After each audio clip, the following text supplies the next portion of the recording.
Oke, jadi kita mulai. Bismillahirrahmanirrahim. Jadi materi yang pertama ini yang namanya introduce ya. Jadi kita mengenalkan dulu nih mengenai apa namanya, karena kita kan bergerak di bidang ATM. Ya.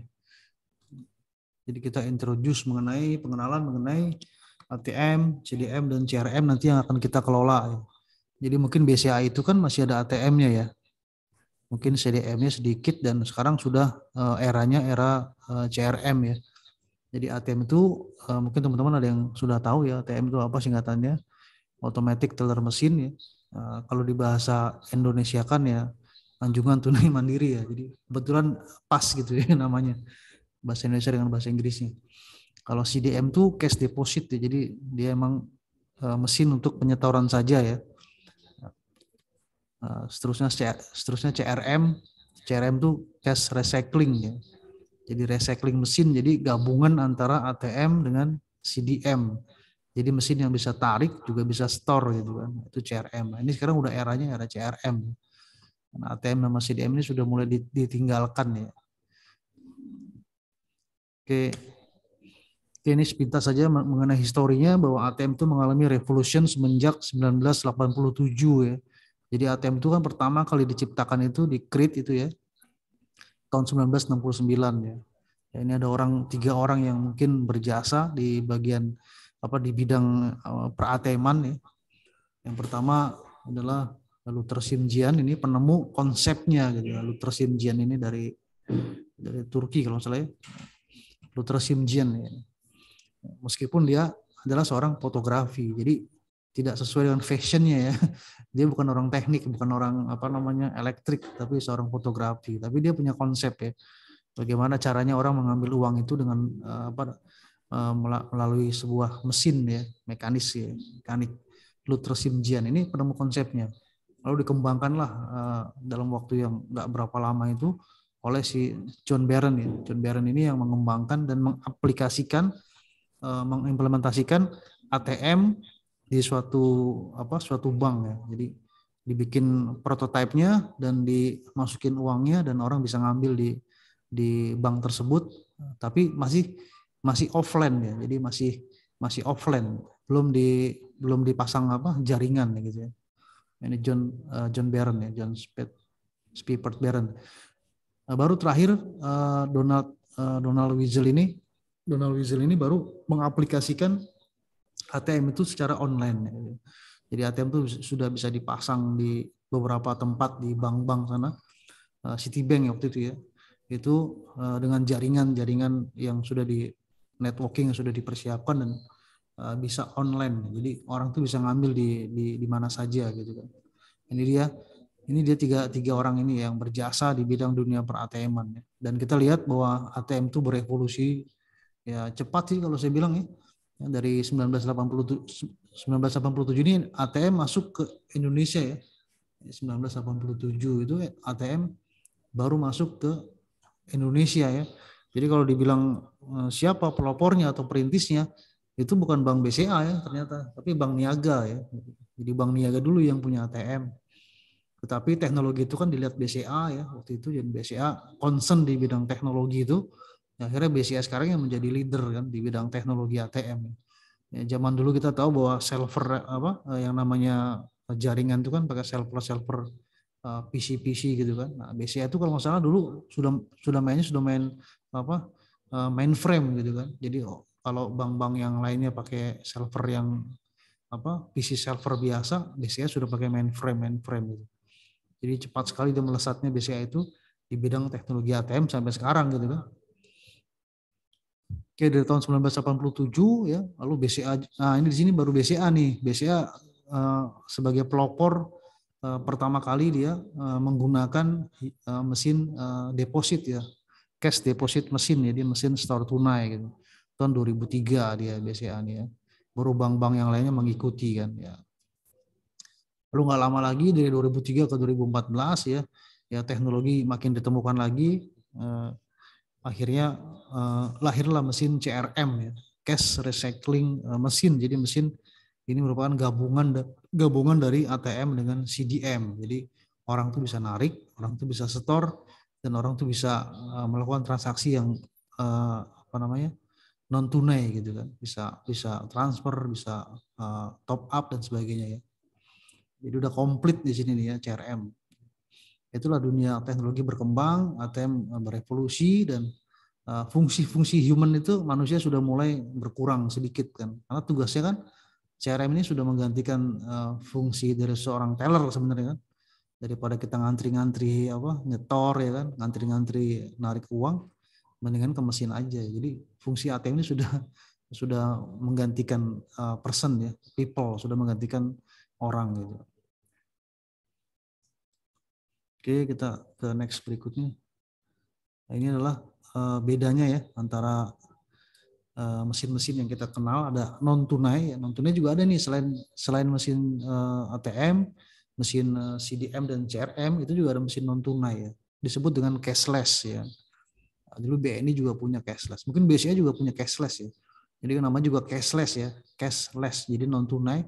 Jadi dia hanya untuk transaksi yang sifatnya non tunai ya. Jadi kayak transfer, bayar sekolah, bayar listrik, bayar PAM. Jadi yang tidak ada transaksi uangnya ya. Jadi cashless ya. Ini biasanya hanya diisi monitor, lalu ada kathedernya, ada isi printer, dan ada PC, CPU ya. Jadi CPU, display. Jadi hanya itu aja ya. Tidak ada dispensernya. Dispenser tuh kalau kita di ATM, dispenser tuh tempat modul yang untuk menaruh kaset ya. Dalam kaset ada uangnya gitu. Seperti ini ya. Ada ini namanya dispenser modul ya, kalau bahasa kita, bahasa ATM tuh dispenser, atau disebut juga feed modul ya, sama aja. Nah, ini dalam dispensernya ada kasetnya. Nah, kaset ini isinya uang ya. Kalau di mesin yang non tunai ini nggak ada ininya. Jadi hanya PC aja sama display aja gitu. Non tunai ya. Fungsinya juga untuk nasabah biar kalau transaksi yang non tunai ya silakan ke non tunai gitu kan.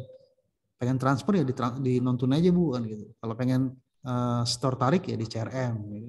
Kalau pengen narik aja di ATM. Kalau pengen deposit ke CDM gitu kan.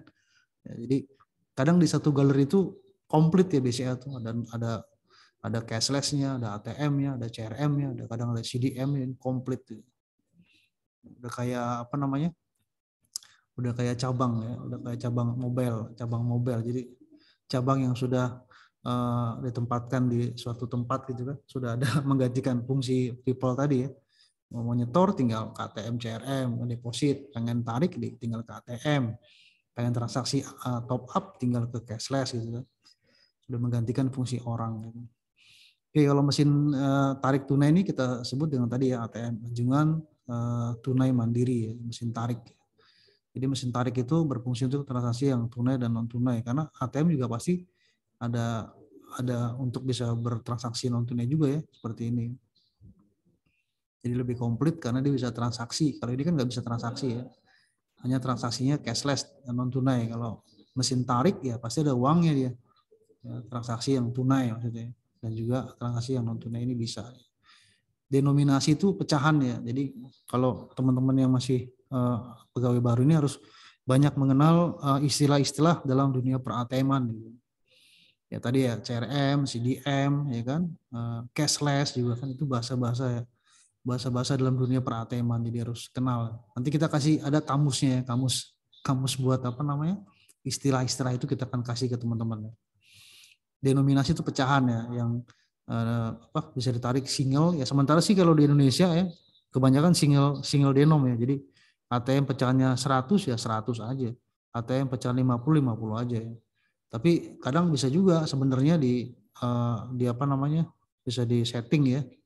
Bisa di customize, dia bisa multi denom ya. Bahkan kalau nggak salah di Bali itu kan ada bank swasta gitu yang kaset satunya rupiah, kaset duanya dolar gitu. Ada juga bisa aja seperti itu ya. Tergantung customize-nya, tergantung dari si ininya, aplikasinya. Ya, hardware-nya dibagi menjadi dua, ada upper bagian atasnya, ada bagian bawahnya disebut dengan lower compartment. Bagian upper compartment kita tahu kan ada apa aja di atas tuh, ada display, monitor, ada receipt printer, ada card reader, ada keypad ya kan. Nah, itu yang kita tahu ya. Nanti kita akan bahas ya. Kalau lower compartment ya kita sebut aja dispenser modul gitu kan. Dalamnya bisa dipecah lagi ya. bisa di breakdown lagi. Dalam dispenser ada presenter, ada peak modul, ya kan, ada stacker, ya kan, dan ada kaset, ada reject gitu kan. Nanti kita akan breakdown di slide yang berikutnya. Nah, sensor ATM itu cuma ada satu ya. Jadi sensornya disebut dengan sensor thickness sensor. Sensor ketebalan uang, thickness ya, ketebalan ya, sensor ketebalan uang, sensor thickness sensor ya, namanya. Nah, beda dengan mesin store. Kalau mesin store kan berarti kan dia menerima uang dari luar gitu kan, orang itu kan nyetor gitu kan. Nah, maka sensornya harus banyak gitu kan, ya, agar tidak terjadi nasabah setor uang tapi yang dimasukin kertas gitu kan, misalnya kan, masukin kertas atau uang-uang apa palsu itu kan, apa uang monopoli misalnya kan, dimasukin tiba-tiba diterima ATM masuk ke kaset kan nggak lucu gitu kan. Jadi kalau sensor di mesin store ya atau mesin CRM atau CDM itu pasti sensornya complicated ya, komplit sekali ya, apa kompleks gitu ya. Kalau di mesin ATM hanya satu ya, sensor thickness sensor ketebalan uang gitu. Karena uangnya sudah disiapin oleh kita kan, oleh si kasir ya, masukin ke kaset ya kan, dimasukin ke sama timnya custody atau restocker, dimasukin ke ATM. Uangnya kita menyiapkan kan. Ya, tapi kalau mesin setor kan uangnya dari luar gitu kan. Jadi sensornya akan lebih banyak kalau uang itu dari luar gitu kan. Jadi biar kita security di hal apa namanya, agar tidak terjadi uang diduga palsu itu bisa masuk ke mesin atau ke kaset. Oke ya, ini sensornya thickness sensor aja. Kalau di ATM non tunai nggak ada karena memang dia tidak ada uangnya, dia hanya PC biasa aja dan display. Nah ini dia mesin setor tunai ini mirip dengan mesin CRM ya sebenarnya, apa namanya, secara mekanisme sama ya. Hanya dia bisa narik, ini hanya store aja gitu. Tapi sensornya ini hampir dikatakan apa namanya, hampir dikatakan sensornya ini sama gitu. Ya, sensor namanya bill validator. Jadi validasi uang, bill validator ya, pengesahan uang. Sensor ini banyak ya, jadi nggak hanya sensor yang di ATM kan thickness tadi ya, sensor ketebalan. Tapi kalau bill validator itu ada sensor ultraviolet, ada sensor infrared ya kan, ada sensor ketebalan juga ada sensor, banyak sekali sensornya ya. Jadi sensor-sensor yang ditanamkan di bill validator. Tujuannya apa? Jadi biar nasabah ini kalau dia masukin uang palsu, ya si ATM-nya bisa mendetek ya, bisa mendetek dan akhirnya uang tersebut akan dikembalikan lagi ke nasabah gitu. Ya, ada juga yang ditahan, ada yang juga dikembalikan ya. Kalau prosedur kita tergantung nih, kalau uang palsu itu apakah ditahan, apakah dikembalikan. Tapi rata-rata itu kalau bank itu SOP-nya itu kalau ada uang yang diduga palsu itu dibalikin lagi ke ini di nasabah. Jadi uang tersebut tidak bisa disetor gitu ya, dikembalikan ke sater gitu. Karena repot kalau ditahan ada tempatnya namanya tempat apa namanya, tempat buat uang palsu ada ya di ATM tuh, di CRM tuh sudah disiapkan buat uang-uang yang diduga palsu itu ya. Maksudnya agar mungkin mengurangi ya itu kan. Jadi kalau ada uang palsu ditahan di mesinnya untuk mengurangi distribusi atau peredaran uang palsu di masyarakat. Jadi ketemu uang palsu ditangkap sama dia gitu. Tapi SOP yang sekarang nggak begitu ya. Ya daripada ntar nasabahnya klaim ya kan, itu uang saya kok ada yang seharusnya 5 lembar, kok cuma 4 yang masuk ke rekening saya, kesetor ke rekening, yang satunya kok kemana tuh kan. Daripada si bank sama pihak customernya komplain begitu, mendingan udahlah kalau ada uang palsu dibuang aja, dikembalikan ke nasabah. Ini mesin setor tunai, dia bisa mensetor tergantung dari customize dari si aplikasinya dan mesinnya, apakah dia bisa store 100, 50.000 atau 20. Ya kebanyakan sih rata-rata pecahannya cuma 100 sama 50.000 ya. Jadi biar cuma dua denom aja. Biar enggak karena uang 20.000 kan banyak yang sudah ini ya, jarang ada yang bagus-bagus gitu. Repot juga nanti kalau kita banyak store uang yang lusuh-lusuh gitu, bakal banyak ditolak gitu. Jadi 100 dan 50K aja ya kalau di mesin store. Begitu juga di mesin CRM ya, mesin store tarik juga sama ya. Mesin store-nya hanya 50.000 sampai sama dengan 50.000 dengan 100.000 gitu. Jadi mesin ini mesin gabungan antara mesin store ini dengan mesin ATM. Ini sensornya sama dengan mesin ini, hampir sama, ada bill, namanya disebut dengan bill validator. Cuma ini bisa narik ya, jadi bisa store, bisa narik. Jadi kalau mesin store itu kan berarti kan orang store, lama-lama mesinnya penuh gitu kan. Nah, tugas kita adalah collecting namanya. Jadi, tugas kita collecting. Ini udah penuh nih, kita collect. Itu kalau mesin store. Kalau mesin ATM, uangnya kan lama-lama habis tuh, ya. Diambil. Nah, petugasnya harus ke sana, namanya restocker ya, restocking atau replenish, harus diisi replenishment gitu. Nah, kalau mesin store tarik, maka dia melakukan kegiatan dua-duanya.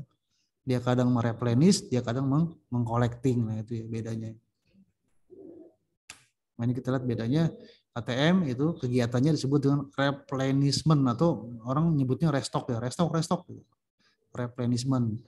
Problemnya itu disebut dengan cash handler ya. Jadi kalau kita ada monitoring dashboard yang ada dari bank itu, dari BNI ada dashboardnya, dari Mandiri ada dashboardnya, dari BCA juga mungkin nanti ada dashboardnya. Ini kelihatan kalau ATM itu cash handler, CHF, cash handler fatal error, atau mungkin ada yang dispenser error gitu ya. Ini hanya penamaan aja. Kalau sensornya cuma satu ya tadi udah disebutin, namanya thickness sensor ya. Tapi kalau di ATM kan punya nama sendiri, ada MDMS, LVDT, double detect, itu kan masing-masing dari ATM-nya. Tapi ini disebut dengan sensor thickness sensor ya. Kalau di Wincor namanya MDMS ya. Kalau di NCR, mesin NCR namanya LVDT. Jadi hanya namanya aja. Ya. Tapi ini semuanya adalah thickness sensor gitu.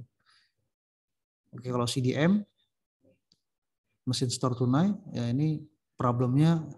Jadi kalau ada uang nyangkut di ATM itu namanya cash handler ya. Ada uang nyangkut, ada uang dispenser yang nggak berfungsi, namanya biasanya disebut dengan cash handler. Tapi kalau di mesin CDM atau di mesin CRM itu namanya bunch note ya.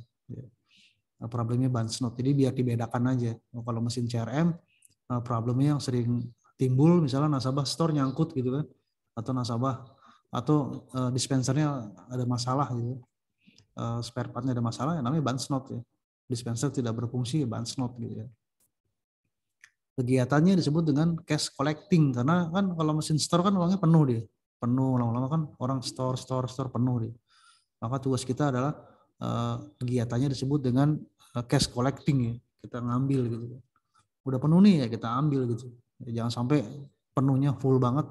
Kalau sudah full nanti dia nggak bisa berfungsi lagi kan. Ada batasnya tuh. Nah, sama kayak ATM juga ada batasnya, batas kosongnya, ya, empty, ada batas empty-nya. Kalau di sini batas full-nya juga ada. Kalau CRM adalah gabungan dari kegiatannya adalah gabungan, ya dia kalau mesinnya kebanyakan orang itu menabung ya, store, maka kegiatannya adalah collecting, uang penuh nih ambil. Tapi kalau kegiatan di mesin CRM ini banyak orang nariknya, maka uangnya akan habis. Kalau uangnya akan habis, maka kita restocker atau replenish.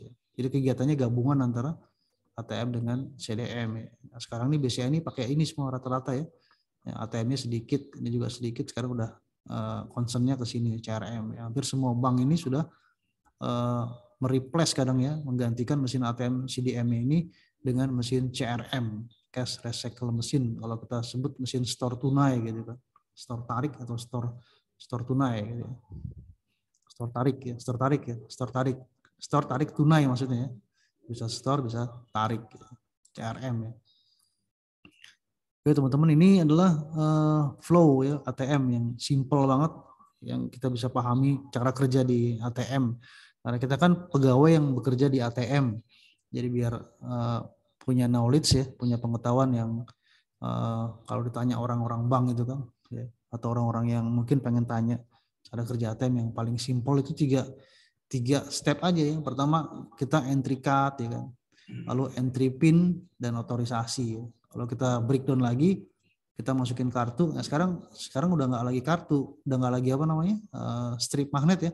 Sekarang sudah pakai chip ya. Tapi masih banyak yang pakai ini dari entry card.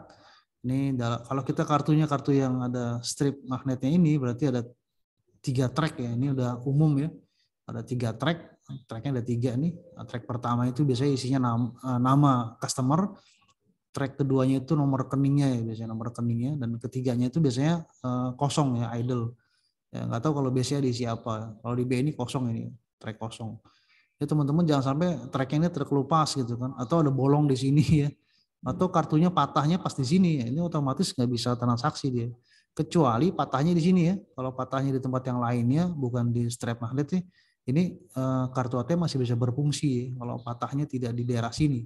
Kalau di area sininya ada yang rusak, ada yang terkelupas, terbakar rokok atau apa gitu ya, udah nggak bisa, dia rusak ya magnetnya. Harus ganti kartu baru ya. Jadi teman-teman, strap magnet ini isinya berupa track ya, ada track 1, 2, 3. Ini masuk ke dalam kartunya, masuk ke dalam slot card reader, dimasukin, maka terjadilah proses enkripsi. Ya, data-data ini akan di-encrypt ya. Data ini, jadi setiap data yang keluar ya, keluar dari ATM ini artinya keluar jaringan ya, di-pool ke jaringan server bank masing-masing bank, itu akan dienkripsi, diacak ya.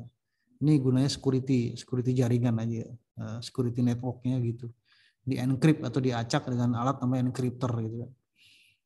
Begitu juga kalau nasabah ingin entry PIN ya, setelah dia verifikasi kartu, dia masukin PIN-nya, maka PIN yang keluar juga akan di-encrypt lagi. Encryptor, tugasnya encryptor, ada alat namanya encryptor di ATM, biasanya di bawah keypad namanya encryptor.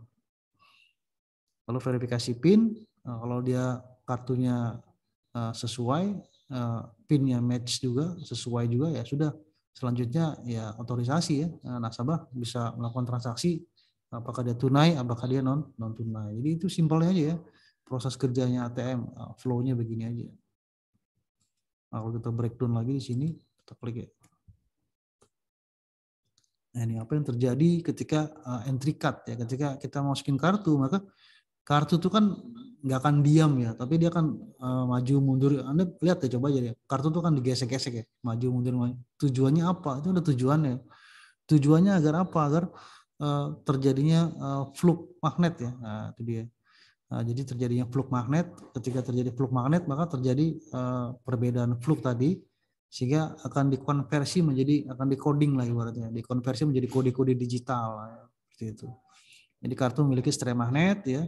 Kalau setiap magnet memiliki BPI, ini bit, namanya bit per inci ya, bit ya, nah, jadi track magnet itu punya satuan namanya BPI, bit per inci. Kartu pertama digesek oleh prehead itu di depan sini ya.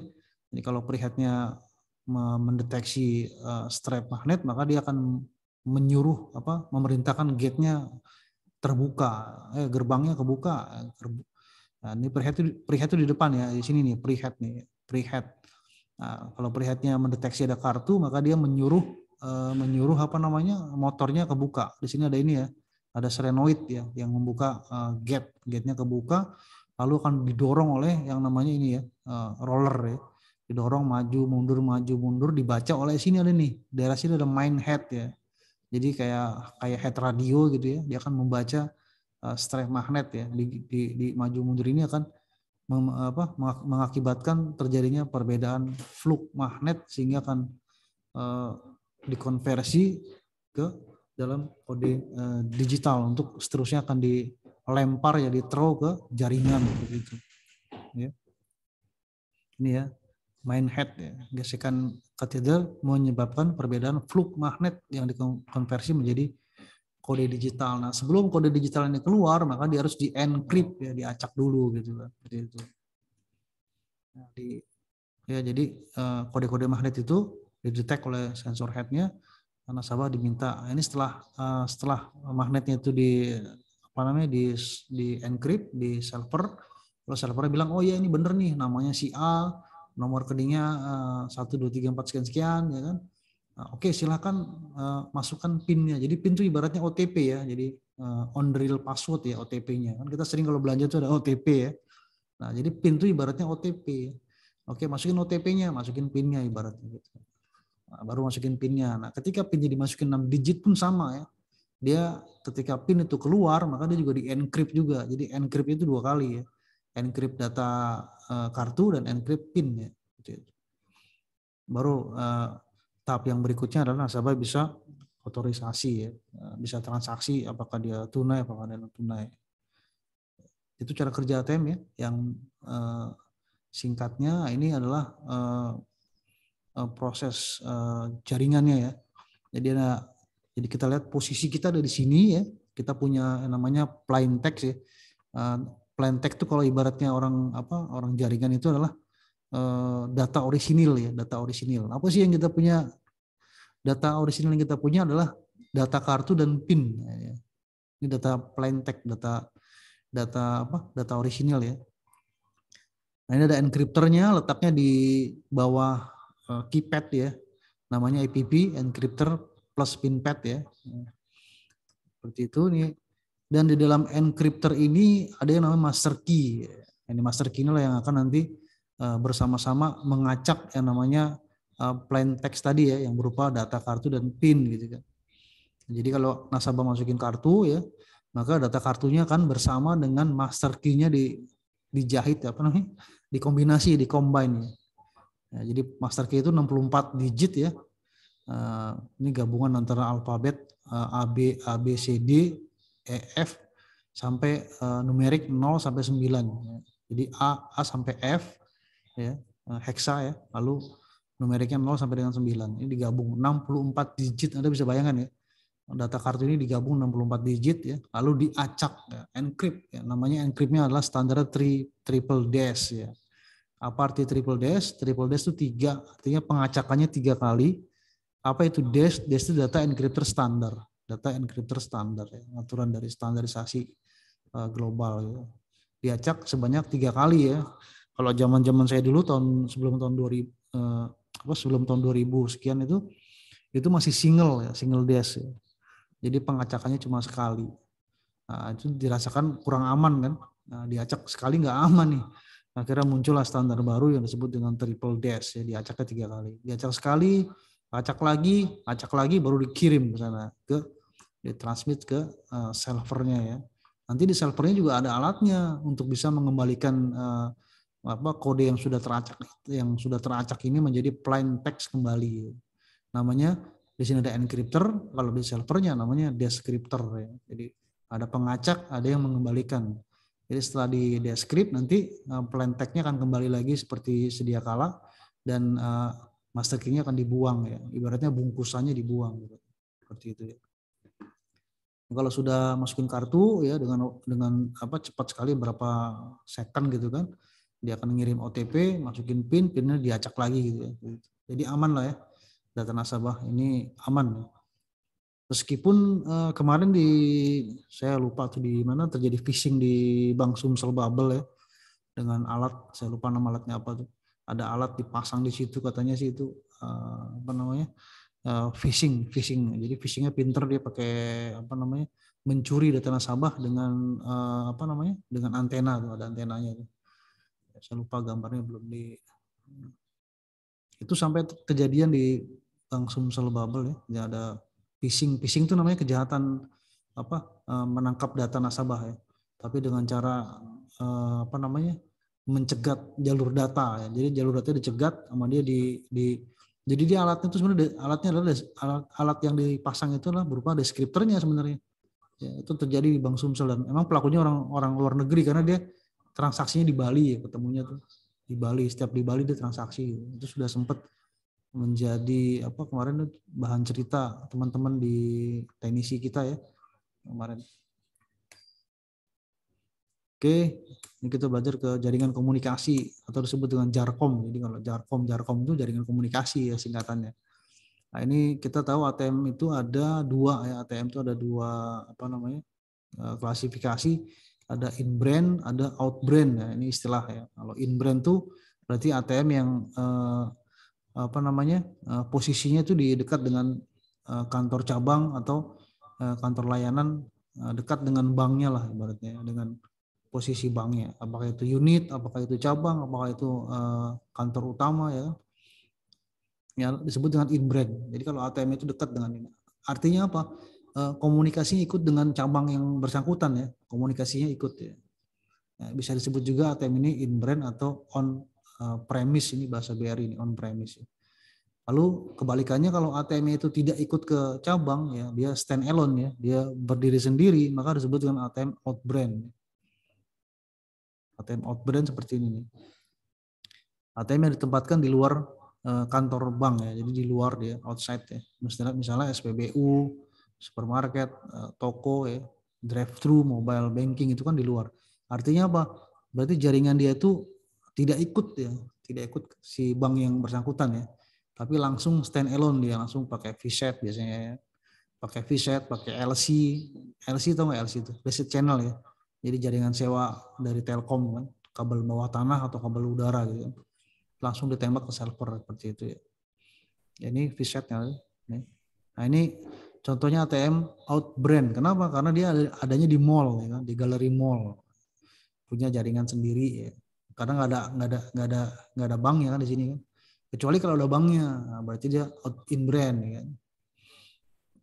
Kalau ini udah pasti kan, ini kan di cabang nih, cabang BCA kelas 1. Ini ATM-nya di dalam berarti in brand. Nah kalau ini kan di luar nih, ketahuan dari VSAT-nya, berarti ATM ini stand alone ya, out brand. Ini drive-thru ya out brand ya kan. Nah, ini mobile banking juga tergolong dengan out brand karena dia stand alone ya, berdiri sendiri jaringannya. Kita lihat kalau in brand kan langsung ya, ini misalnya ATM nih, ini misalnya banknya kan, nah ini langsung ada routernya, ada switch-nya, ada switching-nya, langsung masuk ke sini, langsung tembak ke pusat gitu kan. Atau kalau misalnya dia ATM-nya jauh ya, kalau dia tarik kabel langsung di atas 100 meter itu atau 150 meter, maka sinyalnya sudah lemah nih ya. Sehingga harus dikuatkan dengan yang namanya modem ya. Modem itu singkatan ya. Modem itu singkatnya modulator dan demodulator gitu kan, modem. Jadi tugasnya buat repeat buat penguat ya, ampli ya, penguat sinyal, repeater ya, penguat. Karena saya pernah juga ini saya lupa di mana saya pernah pemasangan ATM di luar ya, di luar dari cabang ini ada galerinya di situ, tarik kabel itu mungkin 120 meter gitu kan, tarik kabel Belden straight dari ATM-nya ke servernya, kebetulan di lantai 2 itu udah nggak bisa online, nggak bisa naik, kalaupun naik sebentar ntar dia offline lagi, jadi sinyalnya sudah lemah gitu. Ya akibatnya gimana caranya, solusinya kita pasang modem sebagai penguat ya. Jadi modemnya modem IP ya, modemnya juga harus modem IP karena kan pakai IP nih ya, modem IP ya, di satu sisi di ATM, satu sisi di servernya, di switchnya. Baru dia bisa online ya, bisa naik. Oke, ini in brand ya, jaringannya ikut ke jaringan bank. Tapi kalau out brand dia stand alone, dia jaringannya berdiri sendiri. Ya, seperti ini ada ATM ini BCA atau BNI pakai VSAT tembak langsung ke ini kan, ke ini. Bisa pakai VSAT ya, bisa pakai VPN IP, Telkom, LC, jaringan sewa, bisa pakai GPRS, tapi ini jarang terjadi, jarang ada yang pakai GPRS ya, karena GPRS itu pernah dicoba di BNI dulu, sering gagal ya, sering geser sedikit mati itu GSM ya, geser sedikit mati ya, GSM. Ya, GPRS dulu pernah kita pakai GPRS BNI, tapi nggak lama itu sebulan 3 bulan nah, udah diganti lagi karena emang kita kondisi gedung-gedung itu nggak bisa, itu kan menjadi hambatan ya, kalau bahasa komunikasi itu hambatan fading. Jadi kalau gedung-gedung tinggi itu kan susah dia, sinyalnya mental-mental gitu ya. Itu kalau dia pakai GPRS susah, nggak bisa, dia harus dipakai VSAT tembaknya ke satelit langsung ya, uplink dan downlink gitu kan kalau pakai VSAT. VSAT ini juga setiap 6 bulan, setiap setahun harus di maintenance juga, nggak boleh nggak di maintenance. Ada petugasnya yang maintenance ya, minimal dia harus di cross pole ya, harus posisi azimutnya apakah dia bergeser atau gimana. Nah, VSAT juga sangat tidak bisa kalau ada pohon penghalang juga ya. Makanya VSAT itu kan harus di tempat yang tinggi, di roof, di atas gitu kan. Ini pernah juga kejadian saya di Kelapa Gading itu ada tanaman mungkin waktu berapa tahun yang lalu tanamannya segini gitu kan, ATM. Tapi ketika 2 tahun yang berikutnya tanamannya tinggi gitu kan, rimbun dia tanamannya. Nah, kena VSAT-nya. Akhirnya VSAT-nya ya sering terjadi, ATM itu sering offline naik. Akhirnya pohonnya ditebang baru bisa, dia nggak ada masalah dengan ini. Karena kan sifatnya dia reflektor ya, mengumpulkan sinyal dari satelit kan, seperti itu.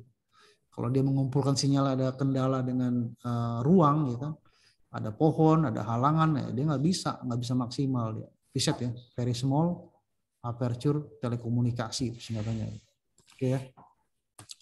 Kita lanjut. Nah, ini kalau ATM offline ya. Kalau ATM offline begini jangan dipaksa masukin kartu ya, percuma juga ya. Karena dia sistemnya udah integrated ya, udah synchronize bahwa kalau dia offline maka kartu tuh nggak bisa dimasukin pasti. Ya, nggak mungkin ya. Jadi kadang nasabah-nasabah yang tidak tereducate ya, udah tahu offline dimasukin aja kartunya, nggak bisa ya. Jadi ini udah synchronize, kalau dia offline kartu nggak bisa diproses. Ini kondisi offline kayak gini, di mana jaringan lagi masalah ya, sehingga muncul kata-kata maaf ini ya, ada simbolnya 002 sama 001. Kalau 001 nih dia udah putus total ya komunikasi itu ya, sudah namanya offline banget ya. Tapi kalau 002 ini masih bisa naik ya, masih bisa naik, masih stuck di mana di network antara modemnya dengan ATM-nya gitu. Jadi kartu sudah tidak dapat dimasukkan kalau sudah offline, jangan dipaksain ya. Ini penyebab ATM offline tuh banyak ya. Jadi bukan hanya masalah jaringan aja. Tapi intinya emang jaringan ya, jaringan komunikasi problem apa aja nih ya. Ini hostnya, servernya mungkin problem, ada di cabangnya ada namanya, ada peremajaan server ya, otomatis kan kabel-kabel dicopot-copotin misalnya ya, copot juga ya, akhirnya dia offline. Atau perangkat komunikasinya, modemnya kena petir gitu kan, VSAT-nya kena petir ya, semalam ada hujan kena petir, problem dia, power supply-nya down ya kan, kabel komunikasinya putus, ini dimakan tikus ya bisa juga kan. Kabel komunikasi itu pakai Belden ya, Belden itu ada 8 kabel, jadi sebenarnya hanya berapa aja yang dipakai, hanya 4 sebenarnya, dari 4 kabel itu hanya 4 yang dipakai ya, TX dan RX-nya gitu kan, transmit dan receive-nya ya. Jadi kalau 8 kabel putus satu bukan di receive-nya, dia masih bisa online. Ya, ada kabel 8 putus bukan di transmit receive-nya, masih bisa online. Ya. Jadi nggak kabel ini sebenarnya 8 kabel tuh nggak semuanya dipakai ya. Hanya 4 setahu saya. Jadi satu ketemu, jadi hanya kabel 1, 2, 3 dan 6. Nah, itu ya.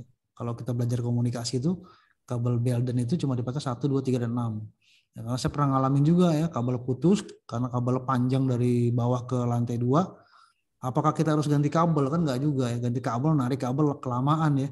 Akhirnya kita akalin dari kabel 8 itu mana sih yang putus? Ya ternyata ada satu yang putus. Kalau satu kan penting ya, 1, 2, 3, 6 itu yang penting ya. Jadi satunya putus nih, ya kita ganti dengan kabel yang jarang dipakai, yaitu kabel 7, 8 atau 5 itu kan, 5, 7, 8 ya kan. Nah, itu 5, 7, 8 itu spare-nya. Itu tinggal kita ganti switch ya kan. Ya ternyata alhamdulillah naik gitu loh. Ya, jadi jangan ini, kalau kita udah banyak bertanya dengan teknisi ya, belajar sama orang-orang jaringan, belajar diskusi dengan teknisi ATM ya. Oke, lalu ada lagi penyebab ATM offline karena gamas, ya, gangguan massal ya. Contohnya kasus di Jakarta dulu kan blackout ya, di daerah Jawa, bukan Jakarta, Jawa ya. Blackout tuh pemadaman listrik total gitu kan, ya karena jaringan primernya, PLN-nya terjadi masalah, blackout ya, mati lampu. Atau sun outage, ini gangguan di aerospace ya, di luar angkasa, di mana posisi satelit itu sejajar dengan stasiun bumi dan sejajar dengan matahari. Jadi kalau orang bilang tuh badai matahari, jadi sinyalnya satelit itu kan terganggu, terdistorsi gitu kan. Ya sampai bumi itu berputar lagi, mereka mengalami rotasi gitu ya, mengalami pergeseran lagi. Jadi sun outage ini cuma sebentar ya, hanya berapa menit aja, kadang berapa jam gitu. Oke, kedua adalah hardware problem. Nah, ini kalau hardware problem juga bisa membuat ATM itu offline ya. Contohnya apa? Card reader ya. Dan juga EPP, encryptor pin pad. Ini otomatis ya. Jadi kalau card readernya problem itu dia kan tadi saya bilang synchronize dengan card reader ya. Jadi yang namanya ATM itu online itu sangat terpengaruh dengan kondisi card reader juga dan encryptor pin pad juga ya. Dan juga kadang juga sangat terpengaruh dengan modul ASKIM ya, anti skimming ini. Jadi 3 ini ya, 1, 2, 3 nih ya. Ini kadang pengaruh nih. Kalau ASKIM-nya aktif dia akan offline juga nih. Kalau card reader-nya rusak dia akan offline. Kalau EPP-nya dia rusak, dia kan offline, panjang juga. Jadi bukan hanya ATM offline tuh karena jaringan ya, bukan, tapi karena hardware juga bisa. Karena software yang korup ya, kalau software yang korup ya ketika di Windows-nya bermasalah ya otomatis dia nggak bisa naik kan. Ada driver yang hilang gitu kan, driver software hilang gitu. Oke, ini disebut dengan sun outage tadi ya, ada apa gejala di ada yang ini suara-suara ya. Ada noise ya. Ini ada kejadian sun outage tadi yang saya ini ya, slide yang tadi gangguan massal. Jadi ini gangguan massalnya sun outage terjadi setahun sekali ya biasanya. Orang bank biasanya juga mengirimkan notis ya, pengumuman gitu. Ini kondisi di mana stasiun bumi ini dengan satelitnya sejajar dengan matahari sehingga sinyalnya satelit ya terganggu, akan terdistorsi. Ini kan dia orbitnya kan berputar juga nih satelit kan mengikuti bumi gitu. Sehingga hanya butuh berapa menit saja, kadang berapa setengah jam paling ya dia. Jadi kejadiannya nggak lama, tapi efeknya di stasiun bumi ini jadi offline. Ya, ini disebut dengan sun outage atau gerhana satelit. Ya. Terganggunya distorsi sinyal dari geostasioner satelit bumi ya karena posisi bumi, satelit, matahari berada dalam satu garis paralel, garis lurus. Ini seperti ini ya. Nah ini kalau udah gangguan massal nggak bisa di ini kan, nggak bisa di ini. Memang ini masalah kondisi alam gitu. Paling ditunggu aja sampai selesai gitu gerhananya, gerhana satelitnya. Oke, kita bahas lagi adalah mengenai ATM, karakteristik ATM ya. Ini ATM, dan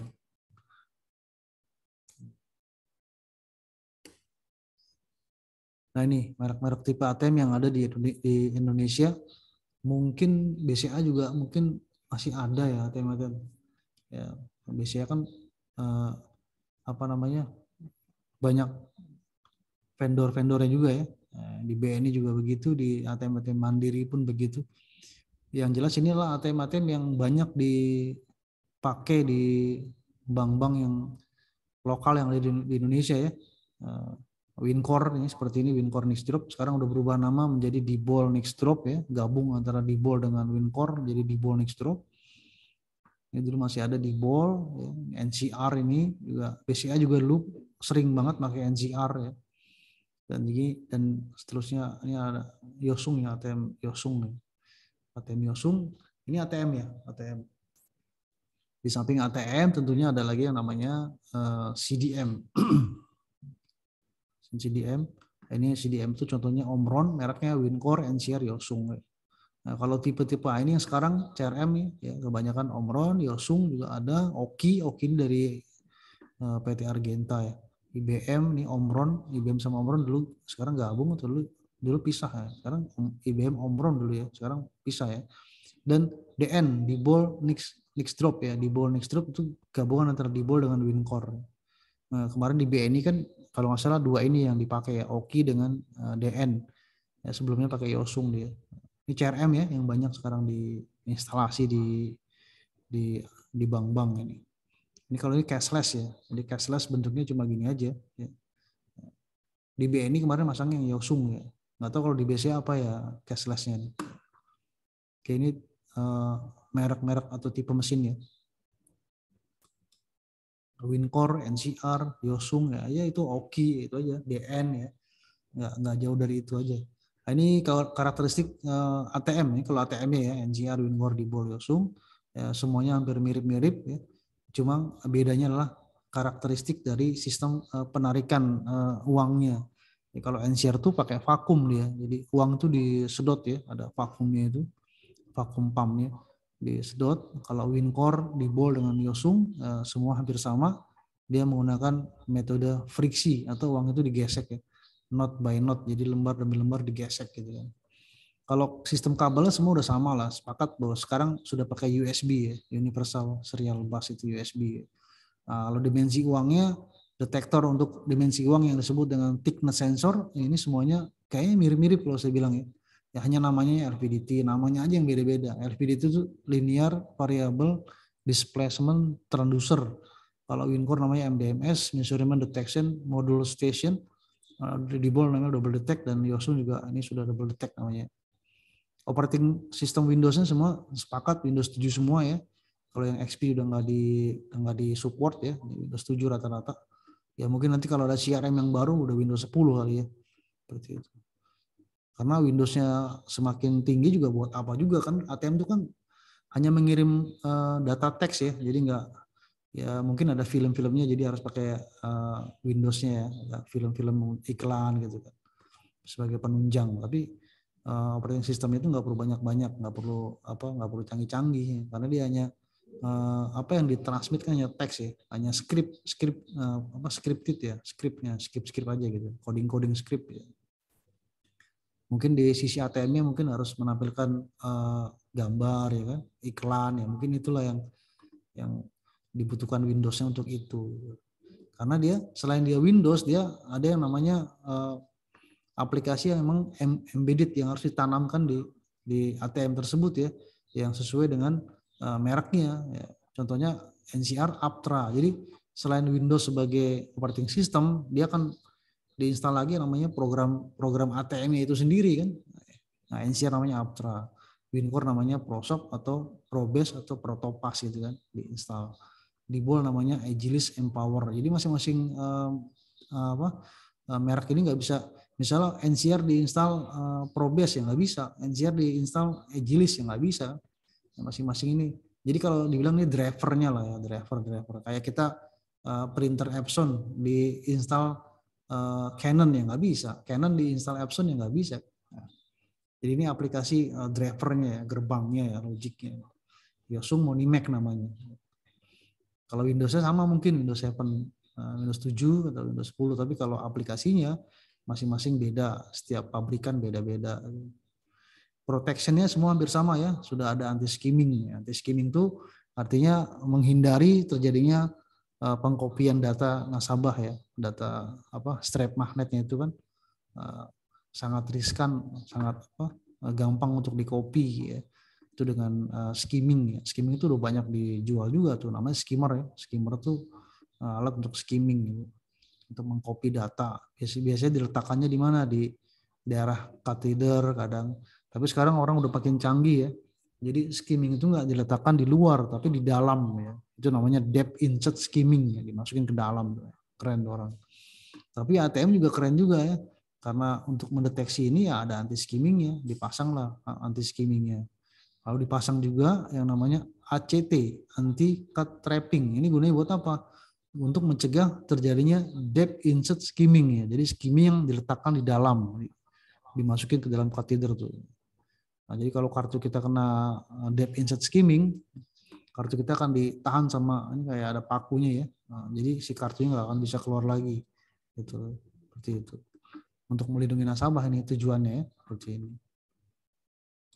Skimming. Nah, kita lihat sistem penarikan. Ini penarikan mesin NCR dengan menggunakan vakum ya. Jadi ada motornya, ada motor pumpnya, dan ada selang-selang. Ini kan karena dia kan vakum pakai angin nih. Jadi dia anginnya biar nggak terdispersi ya, biar anginnya nggak keluar, maka dipakai selang-selang ini. Ya sekali selangnya bocor ya otomatis dia akan problem dia. Ya, akan problem cabut satu selangnya dia akan problem. Karena memang sistemnya menggunakan angin ya, jadi sedot ya, uang itu disedot menggunakan vakum ya, suction ya, jadi anginnya harus benar-benar di manajemen dengan selang tube ya, tube selang-selang itu ya. Ini NCR. Ini salah satu mesin di dunia ya yang menggunakan mesin ini hanya NCR, yang lainnya kan enggak. Ini friction, lawannya vakum adalah friction, artinya uang itu digesek ya, knot by knot ya, lembar demi lembar. Bisa kita lihat kaset dimasukin, maka posisinya standby, tamburnya akan kebuka, maka posisi siap tarik gitu kan. Nah ini dia withdrawing ya. Nah ini akan difriksi selembar demi selembar. Ini sudah diukur ya, berapa mili ya, bukan berapa senti, selembar digesek ya. satu ini putarannya ke kiri, yang ini putarannya ke kanan gitu kan. Seperti itu.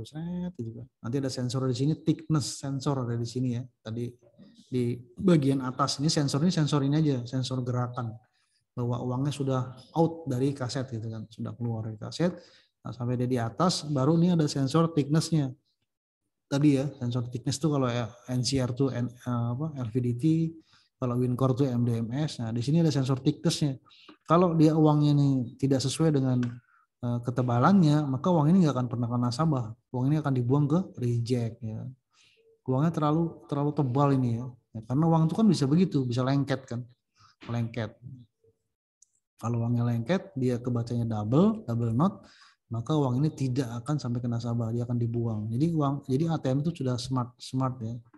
Cuma yang jadi masalah adalah dimensi uang kita itu average ya, rata-rata tuh beda tipis ya, beda tipis sih. Jadi berapa milimeter itu sangat tipis bedanya ya. Jadi jangan heran kalau pecahan 50 ditaruh di ATM yang 100, kalau ditanya apakah uang itu keluar, maka jawabannya keluar. Dan sebaliknya pecahan 100 diisi ke 50, apakah dia keluar? Jawabannya keluar. Atau mungkin ada yang bertanya ya, bagaimana Pak kalau uang ini kita masukin uang Rp1.000, apakah dicampur dengan uang yang 100.000, apakah uang 1.000 ini keluar? Jawabannya keluar. Jadi teman-teman di sini harus hati-hati, be careful ya. Ketika di bagian kasir ya, memang harus benar-benar kasir itu sebagai garda terdepan ya, garda terakhir juga ya, mungkin garda terakhir juga garda terdepan ya, garda terakhir kita untuk menjaga agar uang yang ada di kaset jangan sampai uang itu utle, yang pertama utle ya, uang tidak layak edar yang pertama. Jadi uang yang sobek ya jangan dimasukin ya, uang yang kena staples ya jangan sampai itu masuk ke kaset. Yang kedua adalah uang yang tadi yang sudah kita sortir ya, yang mungkin kita ketemu uang kupal, uang diduga palsu, itu nggak boleh masuk gitu kan. Ya, kalau sampai masuk repot nanti kalau ada nasabah yang kena, yang dapat tiba-tiba dia orang bankir ya, orang yang tahu masalah bank, komplain ke kita kena nanti kan. Ini kok gimana nih uang palsu kok bisa sampai diterima di tangan saya kan, di tangan customer. Memang nggak ada CVC-nya, nggak ada check and recheck-nya gitu kan. Hati-hati teman-teman yang di kasir ya. Jadi kita punya alat, sudah disediakan alat, ada mesin sortir dan juga mesin hitung uang ya. Ya, itu kan dua fungsi yang beda. Kalau mesin hitung uang kan hanya menghitung aja, mengcounter aja ya. Tapi kalau sortir, dia mensortir tuh. Uang yang palsu akan kena sortir ya. Apakah karena palsunya karena nggak ada infrarednya, apakah tidak ada benang pengaman, itu kan akan kena tuh kan. Begitu juga uang yang utle, yang tidak layak edar, uang yang coret-coretan ya kan, uang yang kena minyak kotor ya, yang lusuh ya, itu udah harus dipisah gitu. Jangan sampai masuk ke ATM. Kalau sampai masuk ke ATM, masuk ke kaset, nasabah terima, uangnya lecek-lecek. Ya, jelek-jelek begini kan. Kalau dia orang biasa gitu, mungkin nggak komplain dia.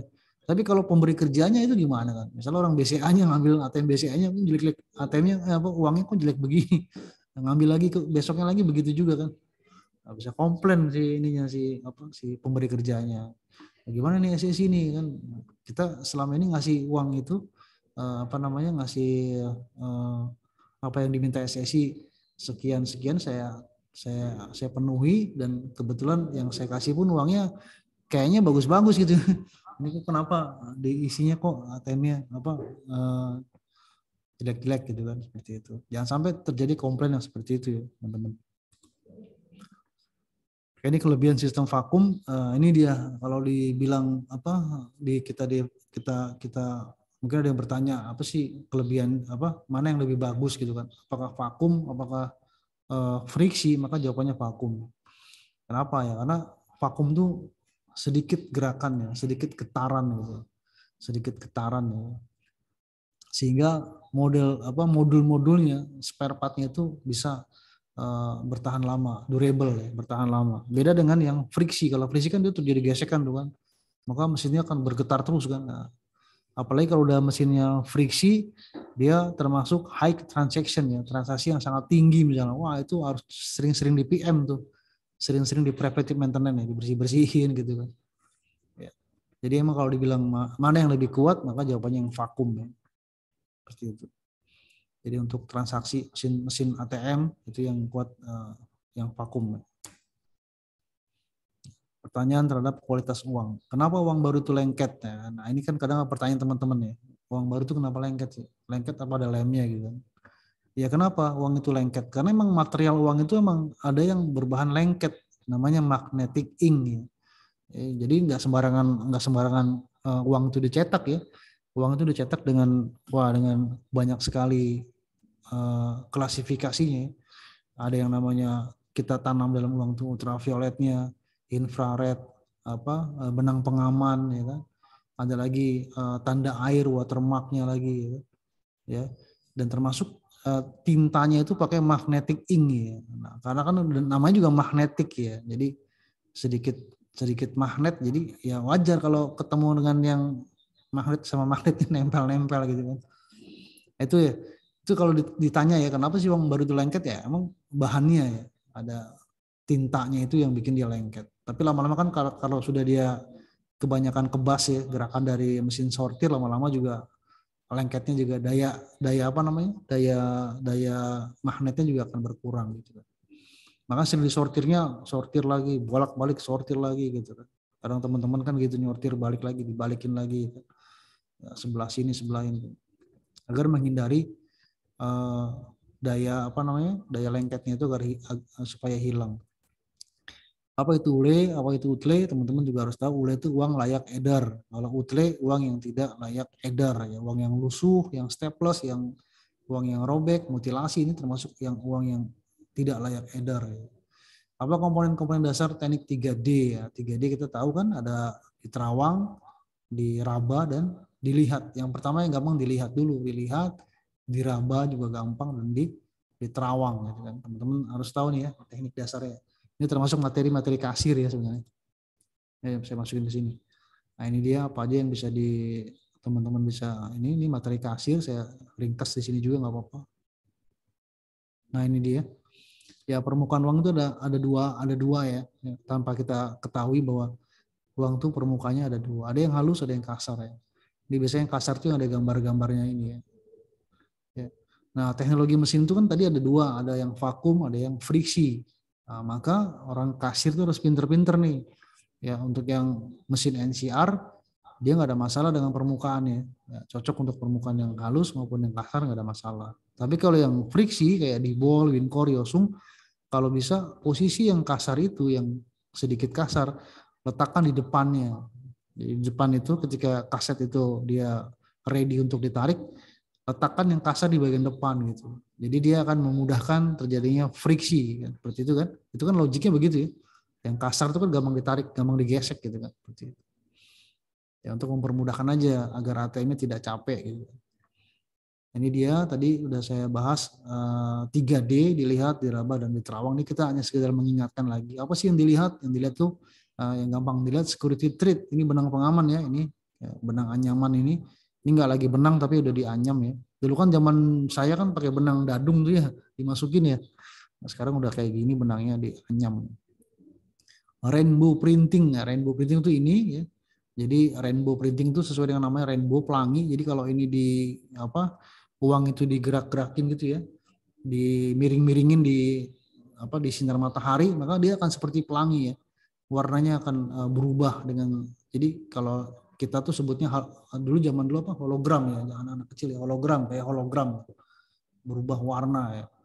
Kalau yang ketiga latent image, ini juga kita bisa lihat, kita terawang-terawang di matahari ya, kita miring-miringin, nah ini latent image, namanya juga latent image ya, jadi image yang gambar yang tersembunyi ya sini. Kalau kita goyang-goyangin maka muncul BI, logo BI-nya muncul, Bank Indonesia. Dan yang terakhir adalah OVI, Optical Variable Ink. Nah ini ya, optical ini yang dibikin dari tinta magnet ya, Optical Variable Ink. Ini OVI ya, Optical Variable Ink. Jadi seperti hologram lah ya. Harus dilihat di bolak-balik di matahari itu, dilihat-lihat, dimiring-miringkan, nah, itu kan muncul di logo Bank Indonesia. Ini OVI ya. Ini dari posisi dilihat aja sudah ada empat komponen ya. Nah, sekarang kita lihat di posisi diraba, uang diraba. Ada dua komponen, yaitu cetaknya adalah teknik cetaknya dengan teknik cetak intaglio, makanya sedikit agak kasar dia ya, intaglio ya. Intaglio ini graver ya, orangnya graver namanya kalau salah ya. Bikin mencetak dengan teknik kasar ya. Graving kalau nggak salah, graving namanya. Lalu blend code, blend code ini wajib ya untuk kode tunanetra. Ya, ada di mana? Ada di pojok-pojok sini ya. Ya, ini yang garis-garis ini ya. Kalau pecahan 100.000 satu ya, garisnya ini ada sepasang ya maksudnya. Kalau pecahan 50.000 Anda lihat dua ini kan di pinggir-pinggir ini, maksudnya buat kode tunanetra ya. Jadi dia bisa ngeraba, oh ini pecahan 100, pecahan 50, pecahan 20 dan seterusnya. Itu dengan teknik diraba ya. Intaglio itu kasar ya, artinya gambar-gambar kalau kita lihat agak kasar memang. Nah ini kasarnya bagus buat friksi nih ya. Diletakkan di depan ya. Sekarang yang di Terawang nih, apa aja sih uang itu yang di Terawang? Uang itu menandakan uang itu asli atau palsu. Yang pertama watermark ya, gampang tuh watermark. Di sini ya, kalau kita terawang di matahari kan kelihatan tuh gambarnya. Ada gambar apa dulu W.R. Supratman gitu kan. Kalau yang palsu ya pasti nggak ada kan gitu. Polos aja dia karena kan dia hasil printer yang sekarang kan udah canggih-canggih tuh. Dan juga recto verso. Nah ini yang dulu pernah menjadi perdebatan politis ya, politis lagi. Recto verso itu ini ya, jadi gambar yang seperti gambar palu arit dulu kan, padahal salah ya. Ya, kalau kita sebagai orang ATM, ya, orang SSI ya harus tahu banget ya. Recto verso itu gambar dengan multi layer ya. Jadi kalau kita belajar Photoshop itu kan ada layer-layer tuh. Nah, ini gambarnya multi layer sehingga memang harus dimiring-miringin baru kelihatan logonya adalah Bank Indonesia. Jadi bukan logonya Palu Arit ya, tapi Bank Indonesia ya. Karena gambarnya itu dibikin dengan multi layer, jadi ada yang tersembunyi. Gambarnya itu merupakan kayak layar 1, layar 2. Kalau digabungin baru dia diterawang, baru kelihatan tuh gambar utuhnya adalah gambar logo Bank Indonesia ya, bukan gambar PKI ya, Palu Arit ya. Oke, disabilitas mengenai uang, ya, ada pengetahuan kasir juga, hardware ATM, ada upper kompartemen, lower kompartemen. Ya, tadi udah sebutin upper itu apa aja, bagian-bagian yang ada di atas ya, yaitu bagian bisa diambil dari sini. Receipt printer. Terus yang ini? Receipt printer, ada catheter, ada EPP ya. Ini tadi EPP di bawahnya EPP itu kan ada encryptor, makanya namanya EPP ya, encryptornya itu di bawahnya. Lalu pinpad itu ya keypadnya ini ya. Jadi ini yang lumayan harganya mahal ya kalau rusak ini EPP karena ada encryptornya. Ya, jadi satu unit ya, encryptor plus pinpad. Jadi kalau pinpadnya rusak, EPP-nya juga ke bawah rusak gitu, ke bawah diganti ya. Kalau encryptornya yang rusak, maka pinpadnya juga harus diganti gitu. Jadi satu kesatuan, satu spare part ini. Ada power supply juga di sini, power supply DC ya, mengkonversi tegangan AC menjadi tegangan DC, dan ada CPU-nya pasti ya. Semua ATM pasti ada CPU-nya, ATM, CDM, CRM ya. Ini receipt printer untuk keluarin stroke ya. Ini catheter untuk baca kartu ya. Teman-teman sudah paham lah ya. Bagaimana cara kerjanya seperti ini. Dalam catheter itu banyak sensornya. Sensor prehead itu yang pertama di sini ya, yang membaca apakah ini kartu ATM atau bukan gitu kan. Kalau dia kartu ATM pasti ada strap magnet. Ketika menyentuh preheadnya maka dia menyuruh Serenwit untuk membuka ya kan. Buka nih gerbangnya. Ini kartunya benar kartu ATM ya. Serenwitnya akan membuka gerbangnya, gate-nya akan kebuka. Kalau dia masuk akan disuruh maju mundur nih kan. Disuruh maju mundur ini tujuannya agar si head-nya ini bisa membaca ya. Membaca strapnya itu. Akibat dari maju mundur tadi kan terjadi fluk magnet ya, perbedaan magnet dan akan dikonversi menjadi kode digital gitu ya. Oke, dalamnya ada sensor juga, ada sensornya ada 3, front, tengah-tengah dan back ya, sensor posisi namanya ini. Ada micro switch-nya juga di sini untuk sensor yang mengatur lebarnya kartu. Jadi kalau kartu terlalu kecil dia nggak akan kebuka nih. Jadi micro switch bekerja sama dengan prehead. Jadi apakah dia kartu ATM enggak sih? Kalau dia kartu ATM ada stripnya dan lebarnya juga disesuaikan dengan lebar standar kartu. Kalau dia kartu kebesaran ya dia nggak akan kebaca. Kalau kekecilan juga nggak akan kebuka di gate-nya. Jadi emang sudah mekanisnya sudah diatur sedemikian rupa. Begitu juga resi printer ya. Resi printer ini komponennya ada sensornya pasti ada sensor low paper. Jadi kalau kertasnya sudah habis dia akan memberikan notis kan, bahwa kertasnya habis ya. Ya, notisnya ke dashboardnya apa yang setiap dipantengin setiap jam tuh dipantengin sama tim schedulernya kan. Dia akan ngirim tuh notisnya bahwa resipnya sudah habis ya, paper empty, resip printer low gitu kan. Maka petugas harus ke lokasi menggantikan resip printernya, menggantikan kertasnya. Ada sensor black mark, saya nggak tahu biasanya pakai apa. Biasanya pakai yang kertas polos atau kertas yang black mark. Black mark itu kertas yang ada hitamnya ini ya, ada tanda hitam. Jadi ketika dia posisinya hitam kena sensor black mark, maka dia akan kepotong. Ketika dia akan melintasi apa namanya bagian cutternya, ketika dia terdeteksi ada hitamnya, apa namanya juga black mark kan, tanda hitam gitu kan, maka dia akan kepotong. Ya, memang kertas black mark itu agak mahal ya, makanya kebanyakan dari bank-bank menggunakan kertas yang polos aja gitu kan. Itu. Ini ada thermalnya. Kenapa thermal ini buat apa nih? Heater nih. Ya, ini thermal ini buat kertas namanya juga resi printer thermal ya. Jadi memang proses ngeprintnya itu udah nggak lagi pakai tinta ya, pakai cartridge udah nggak lagi, udah nggak zaman ya. Sudah menggunakan metode pemanasan. Ya. Jadi thermal ini untuk memanaskan apa namanya huruf-huruf ya, tulisan-tulisan atau teks ya. Dan ada cutternya untuk motong. Ini sering cutternya kalau dia berapa kali transaksi ya, berapa bulan sekian bulan harus di preventive maintenance ya. Salah satunya adalah cutternya dibuka, dibersih-bersihin karena banyak sekali dia motong-motong itu kan ayakan-ayakan kertasnya itu banyak di situ sehingga membuat ya kotor gitu kan, jadi harus dibersihkan. Oke, ini encryptor pin pad, tugasnya buat mengencrypt ya. Ini kalau sudah rusak ya sudah kita harus ganti, nggak bisa diperbaiki lagi ya. Ya, ada dalamnya ada modul encryptornya di bawahnya ya. Kalau ini kan pin padnya. Pin padnya juga kadang sama orang-orang yang kriminal gitu kan, kadang juga dilem-lem gitu kan. Kadang juga ini saya sering ini juga ya kasus-kasus pin padnya dilem gitu kan. Jadi nasabah tuh biar nggak bisa transaksi, saya nggak ngerti buat apa gitu dilem-lem gini kan, dilem jadi akhirnya rusak pin padnya. Kalau pin padnya rusak kita harus ganti satu modul nih, termasuk encryptornya akan ikut gitu. Nah kalau encryptornya ikut, maka ketika kita pasang lagi, maka kita wajib namanya mengisi master key, karena master key ini letak disimpannya di dalam EPROM-nya encryptor. Dan ketika kita mengisi master key, maka kita melibatkan orang banknya. Ya, ini agak lama di sini kan. Ya, kita ganti keypadnya, harus mengganti encryptornya juga, ya. Dan kita harus minta master key ke pihak bank, ya kan. Kita hubungin pihak bank, terus pihak banknya harus datang dan dia yang mengisikan, atau kita yang mengisikan sepengetahuan beliau gitu kan. Kenapa? Karena master key itu kan rahasia bank gitu. Nah, seperti itu ya. Rahasia bank 64 digit itu ya nggak sembarangan orang harus tahu gitu.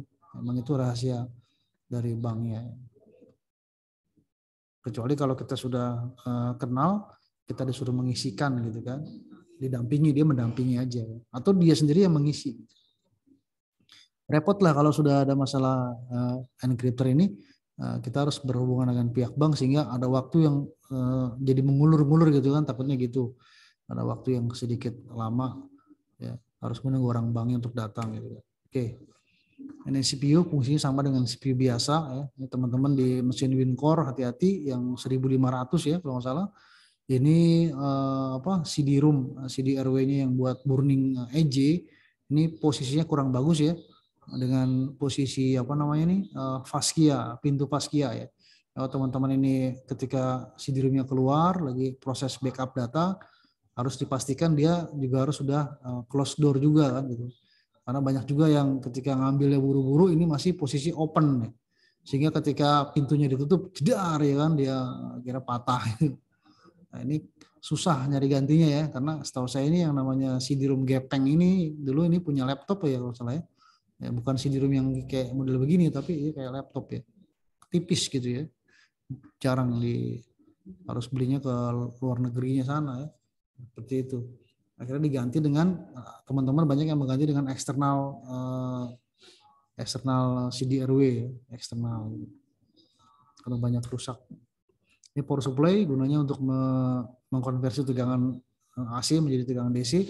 Dan tegangan DC ini yang digunakan untuk mesin-mesin spare part yang ada di upper kompartemen maupun yang di lower kompartemen. Jadi hampir semua rata-rata sama, tegangan yang di output yang dihasilkan adalah 5 volt ini buat USB, 12 volt ini buat motor-motor yang kecil-kecil ya, motor DC. Ya seperti misalnya motor yang ada di catheter, motor yang ada di besi printer ini pakai 12 volt, dan ada yang 24 volt ini digunakan untuk motor yang ada di stepper yang ada di dispenser atau motor DC yang ada di dispenser. Ini kebanyakan di dispenser ya, motor-motor yang 24 volt ini. Oke. Nah, sekarang kita ke lower compartment bagian bawah. Nah, bagian bawah ini kalau kita breakdown lagi, ada yang namanya presenter modul, ada yang namanya stacker modul, ada yang kaset, ada reject, dan ada pick modul, tempat kaset ini. Tempatnya kaset disebut dengan pick modul atau feed modul. Ya. Lalu presenter tuh yang ada di bagian atas ya, menghantarkan uang ke nasabah, ini presenter. Kalau stacker ini kerja yang paling berat ya, stacker tuh mengumpulkan, mengcollecting uang ya. Setelah uang itu dihitung, ya dihitung dulu di sini, di counting, dan dia dibundling ya, dikumpulin dulu. Nah, kalau sudah sesuai, baru dia dihantarkan ke presenter ke nasabah. Gitu. Ya nggak semua ATM itu ada presenternya juga ya. Jadi masing-masing ATM tuh beda. Tapi ini kan secara universal tuh ATM harus begini, ada presenter, ada stacker, ada pick modul, ada reject, ada kaset atau hopper ya. Ya, ini fungsi presenter tadi udah jelas, dia menghantarkan, mendelivery uang dari stacker ke nasabah. Jadi posisi ini paling di atas ya. Nah, ini bisa kita lihat ada di ball, mesin di ball ada. Ya. Kalau di mesin Yosung, mesin Wincor nggak ada ya. Dia adanya fungsi stacker dengan robotik ya. Robotik lah yang bekerja keras mengantarkan uang ke nasabah. Gitu. Nah, stacker. Nah, kalau setiap mesin ATM pasti ada stackernya. Nah, gunanya stacker adalah mengcounting dan membundling dan juga mensortir ya. Nih ada sensor counting, ini menghitung uangnya udah sesuai belum. Misalnya nasabah butuh 10 lembar, maka dia akan menghitung 10. Ya. Kalau sudah maka akan ditempatkan di stacking area, dibundling ya, dirapikan, dibundling, baru dia akan mendelivery uangnya ke nasabah, apakah lewat presenter, apakah lewat robotik ya. Karena kalau di mesin Yosung kan udah robotik juga tuh. Namanya carried ya, carried. Kalau di Wincor namanya robotik, tangan robot gitu ya. Seperti itu. Nah, ini pick modul tempatnya kaset ya, tempat kaset, pick modul ini kaset masukin. Ada yang namanya pick modul, disebut juga ada yang namanya feed modul ya. Tempat yang namanya friksi itu terjadi. Tempat yang namanya pertama kali kaset itu uang itu keluar itu terjadinya di pick modul ya. Makanya kalau kita ada teknisi yang sedang PM ya, maka dia akan konsentrasi di pick modul, dibersihin semua tuh ya, debu-debunya itu agar transaksi itu bisa berjalan normal kembali gitu, bisa berjalan lancar itu. Ini kan kaset dimasukin, tambur kebuka, maka dia posisinya friksi, posisi pengambilan uang pertama kan dari sini, dari pick modul ya. Ini reject kaset berfungsi untuk menampung ya uang-uang yang gagal di-spend, gagal transaksi ya. Uangnya seperti apa? Uangnya miring misalnya ya. Uangnya double. Uang double kok bisa masuk reject ya? Harus masuk reject ya. Kalau masuk ke customer ya, customer yang untung uang double ya, double. Misalnya pecahan 50 double jadi 100 ya, enak deh. Ya, ini nggak bisa ya, uang double itu akan ke sensornya sebagai uang dengan ketebalan lebih gitu kan. Namanya double kan. Jadi ketebalannya ada lebih, maka dia akan kena sensor, maka dia akan buang ke reject gitu kan. Ini uang termasuk uangnya gagal gitu kan. Ada lagi skew note itu uang miring, uangnya miring nih. Kalau uangnya miring maka dibaca oleh sensornya dia dimensinya nggak cocok gitu kan. Ada dimensinya nggak cocok, dia miring gitu kan. Jadi tingginya agak nggak cocok ya. Kalau ini long note nih uang uang itu diambil lama gitu. Jadi antara setahu saya yang namanya ATM ya hampir mirip dengan CDM dan CRM itu 1 detiknya 8 lembar ya. Jadi satu second adalah 8 lembar ya. 1 second 8 notes. Ya, jadi 1 detik itu 8 lembar itu keluar. Nah, ini kalau long note ini setelah 1 detik cuma 4 gitu kan. Dia nunggu lagi yang kelima. Itu disebut yang long note ya. Uang itu terlalu panjang, delaynya, timingnya terlalu panjang. Maka disebut dengan uang tidak layak juga, dia akan masuk ke reject nih. Dan juga uang yang folded note ya, artinya uang yang kelipat. Nah, uang yang berlipat. Nah, uang yang kelipat ini kadang dikategorikan ini folded ya. Uangnya double. Karena dia kelipat, jadi seolah-olah dimensinya jadi ada sedikit nambah ya. Makanya dia dibuang ke dalam reject karena uang ini dianggapnya uang gagal di-spend. Selain reject ada yang namanya retract. Nah, teman-teman bedanya apa? Reject dengan retract. Retract itu uang nasabah yang sudah keluar ya. Jadi sudah keluar di exit, ya, tetapi nasabahnya tidak ngambil ya, tidak mengambilnya. Sampai timingnya atau timer waktu yang ditentukannya habis. Misalnya 10 second atau berapa second saya kurang tahu tuh. Ada settingannya ya. Nah, ketika nasabah uangnya sudah keluar, nasabahnya mungkin sedang ini ya, sedang sibuk dengan handphonenya atau apa ya. Sedang sibuk dengan handphonenya, sedang ngobrol gitu. Uangnya sudah keluar nih, tapi tidak diambil. Nah, uang itu ada timernya tuh. Ketika uang itu sampai ke exit, dia akan timernya akan berhitung 1, 2, 3, 4 sampai 10 nggak diambil, uang itu akan ditarik lagi ke ATM. Jadi uang itu tidak dibiarkan di dalam exit. Ya kalau di dalam exit enak dong ya.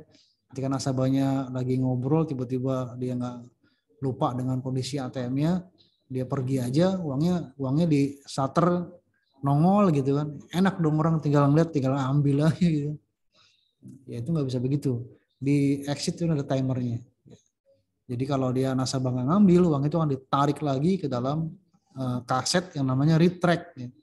Nah ini disebut dengan kondisi uang selisih lebih ya, karena ada uang tuh ada selisih kurang, ada selisih lebih ya kalau di pembukuannya. Ini termasuk selisih lebih karena ada nasabah yang kena retract gitu kan.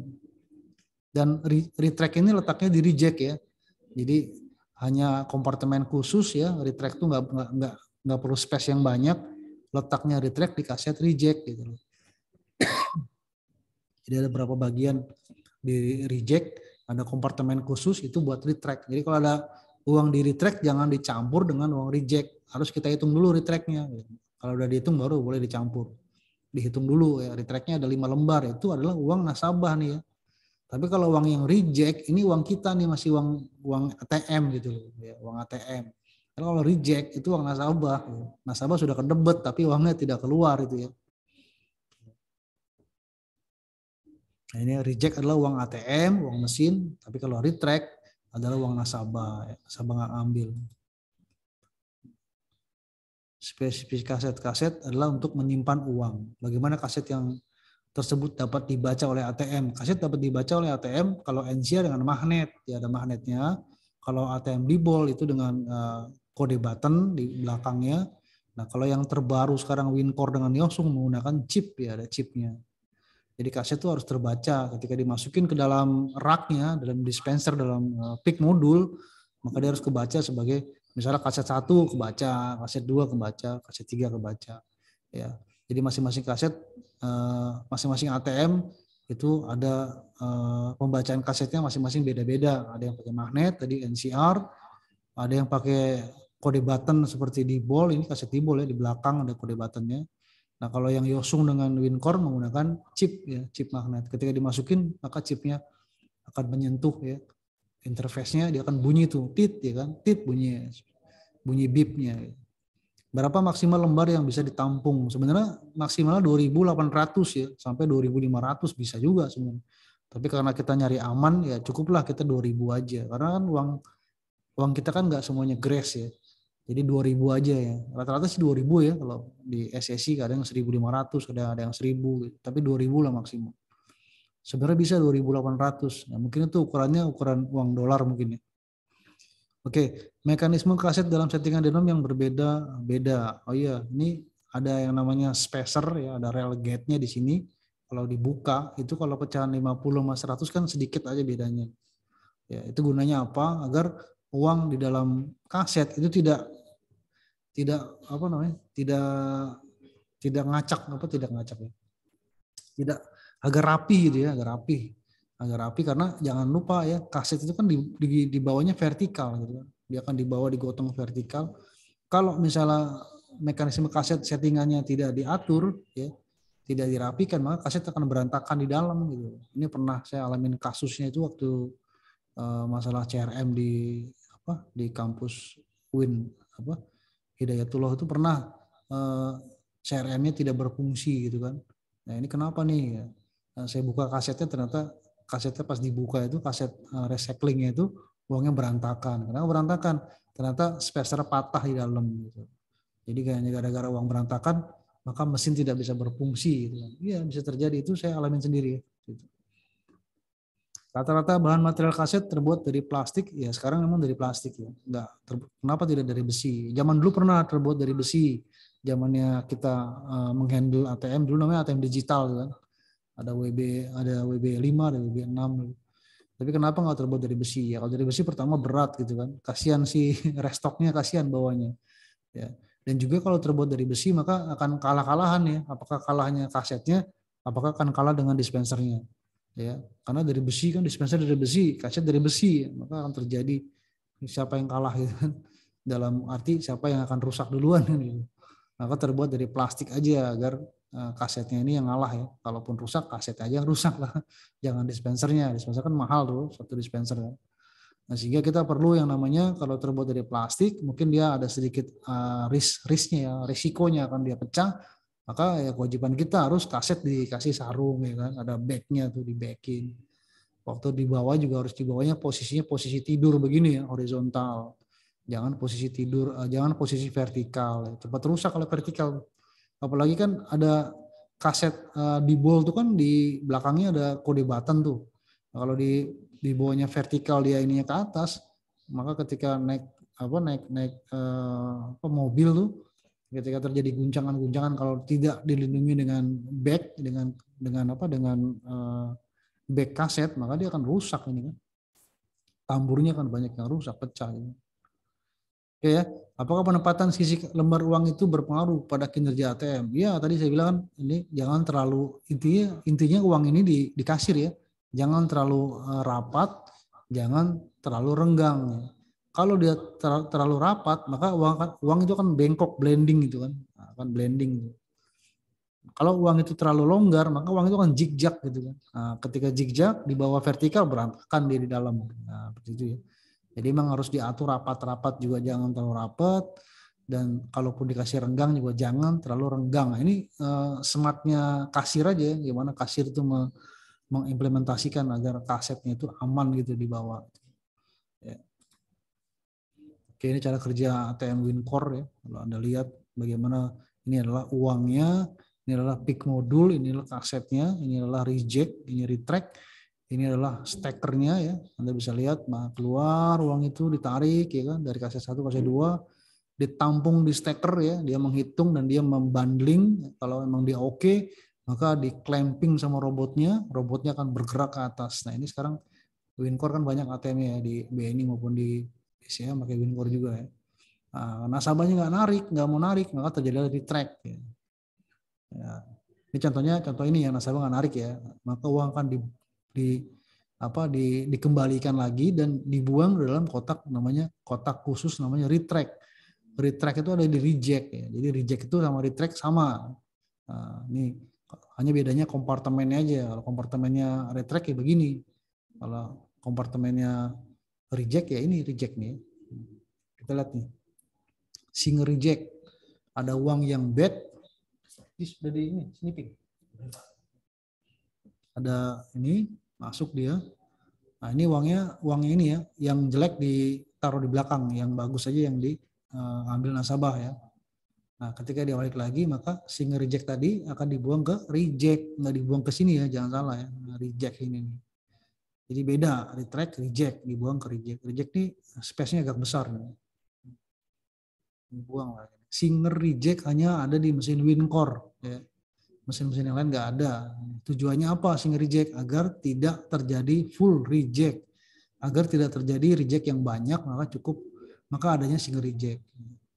Tapi single reject hanya terjadi sekali. Kalau terjadi 2 kali namanya bundle reject, ya, uang akan dibuang semua.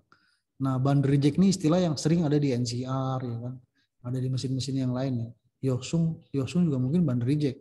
Jadi kalau ada uang yang jelek satu aja dibuang semua nih, dibuang, itu disebut dengan bundle reject, dibuang ke reject ya, sampai dia ngambil lagi, nanti sampai ada uang bagus baru kena nasabah gitu. Ya, prinsip kerja ATM yang cukup update karena ini Wincor ya. Kalau NCR tuh bundle reject adanya. Jadi kalau ada uang satu jelek dibuang semua, dia ngambil lagi nanti yang bagus gitu. Oke.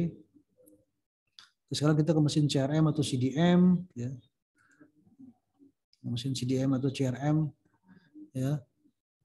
Cara kerja operasional mesin CRM ini tergantung kondisi uang. Kalau nasabah banyak yang menarik, banyak yang menyetorkan uang ya. Jadi banyak orang nyetor uang karena udah gajian mungkin ya. Maka uang menjadi penuh kan. Nah, ketika uang penuh maka petugas wajib mengcollecting. Nah, ketika nasabah banyak yang menarik, maka terjadi OOC, out of cash. Maka kewajiban SSI adalah replenishment. Petugas akan berangkat untuk restock gitu kan. Akan mengisi. Apakah kita mengisi sama dengan ATM? Oh, enggak ya. Yang kita isi di mesin CRM itu hanyalah modal.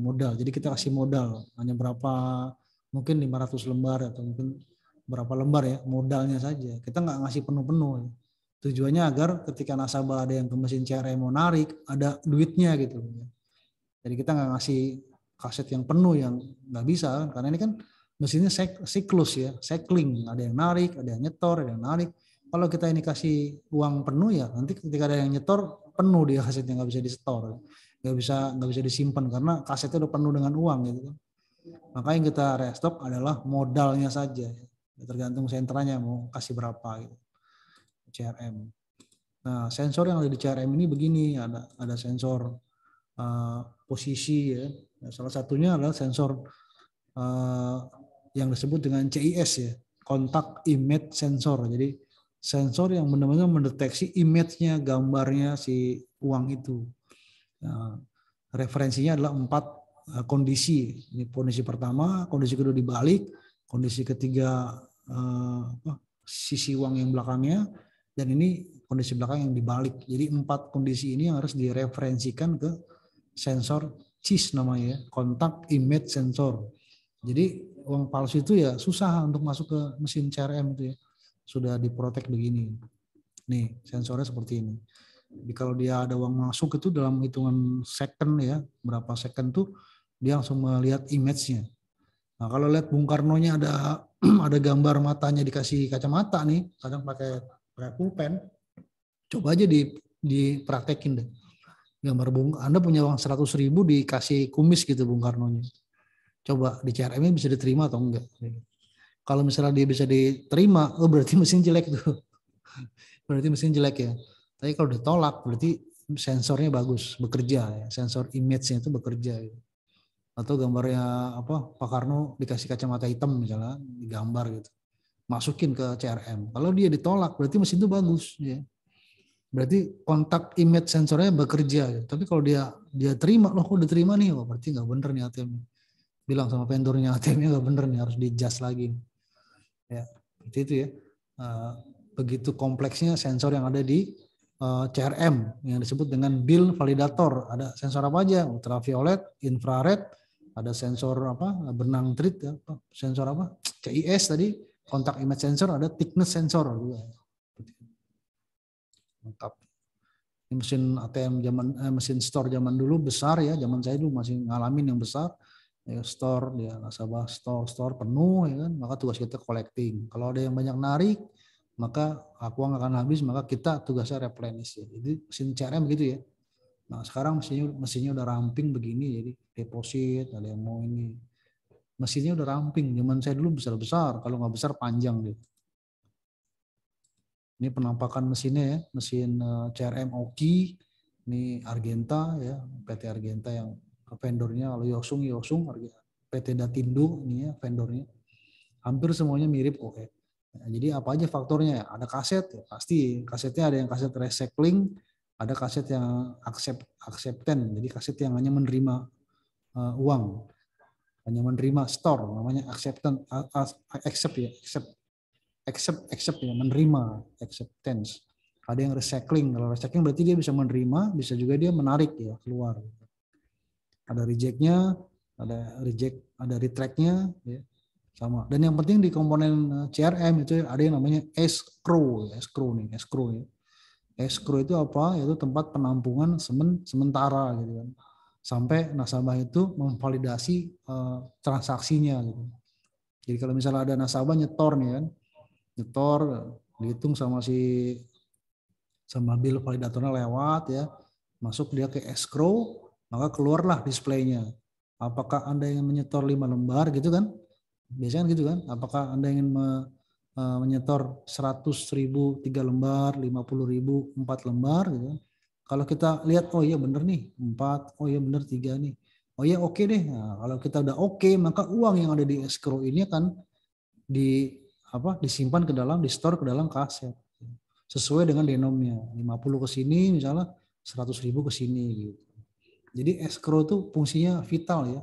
Tempat penampungan uang sementara sampai nasabah memverifikasi transaksinya. Jadi kalau misalnya nasabahnya tadi 5 lembar pecahan 100, dia bilang nggak jadi deh, di cancel sama dia. Akhirnya dari escrow langsung ke shutter lagi, lewat sini ke shutter. Nasabah mengcancelnya. Ya, tujuannya apa? Tujuannya escrow itu tempat penampungan sementara agar memperkecil jarak antara customernya ke kaset gitu kan. Nah, coba bayangkan kalau Anda nggak ada escrow-nya kan, nasabah nyetor nih kan, tret kaset ya, tiba-tiba nggak jadi kan, nggak jadi, kaset keluar lagi kan, terlalu sulit, mekanismenya terlalu nggak efisien gitu. Dari kaset keluar lagi ke sini ke nasabah, nggak efektif ya. Makanya harus ada yang namanya escrow, ya, tempat penampungan uang sementara sampai nasabah melakukan validasi atau verifikasi. Nah, ini kita lihat escrow, tempat penyimpanan sementara menunggu nasabah mengkonfirmasi. UTC itu utility cassette, tempat penampungan uang palsu ya. Ini bisa berfungsi atau bisa juga nggak difungsikan ya. Kalau di kita kan uang palsu tadi udah saya bilang dikembalikan ke nasabah ya. Kecuali kalau difungsikan ini UTC-nya, utility cassette-nya. Uang palsu akan di capture, ditangkap gitu kan. Gitu.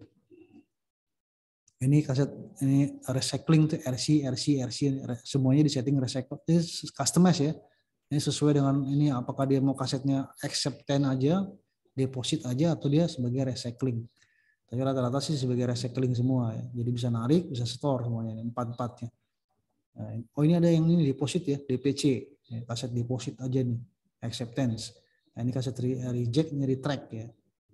Ini tempat bill checker atau disebut dengan bill validator. Ini yang paling mahal di spare partnya di CRM adalah bill validator atau sensornya ya. Disebut juga bill checker ya. Ini paling mahal harganya karena semua sensor ada di sini semua. Sensor tadi yang sudah saya sebutkan, ultraviolet, infrared, sensor CIS, kontak image sensor, sensor thickness, semua ada di sini semua. Ini CSM ini adalah customer ya, slot customer. Customer mau masukin uang, nerima uang di sini. Kita lihat cara kerjanya mesin recycling. Nah, kita lihat. Jalan nggak? Nggak jalan. Oh, playnya ini nih, sorry.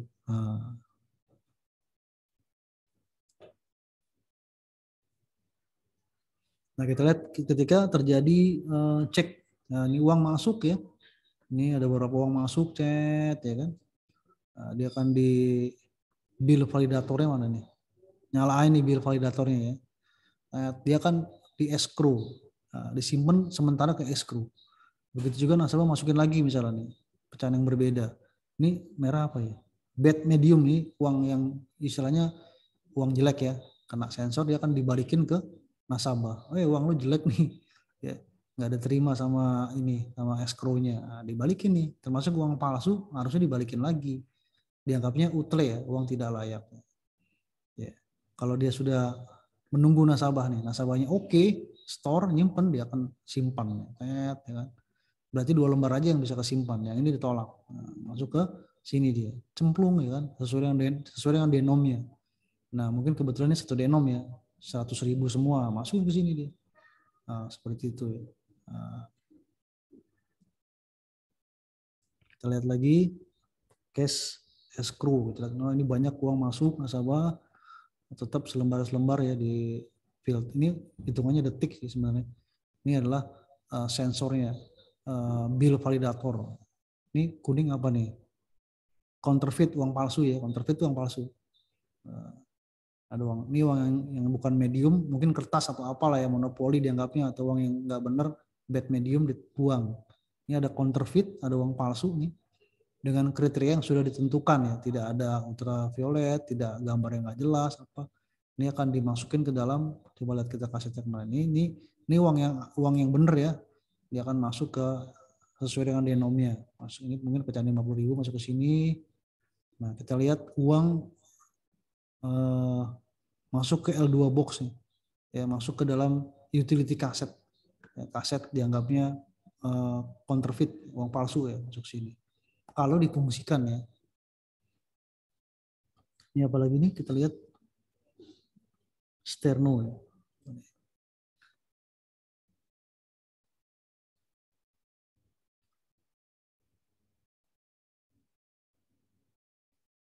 Ini tidak diambil uangnya, ini retract kayaknya nih.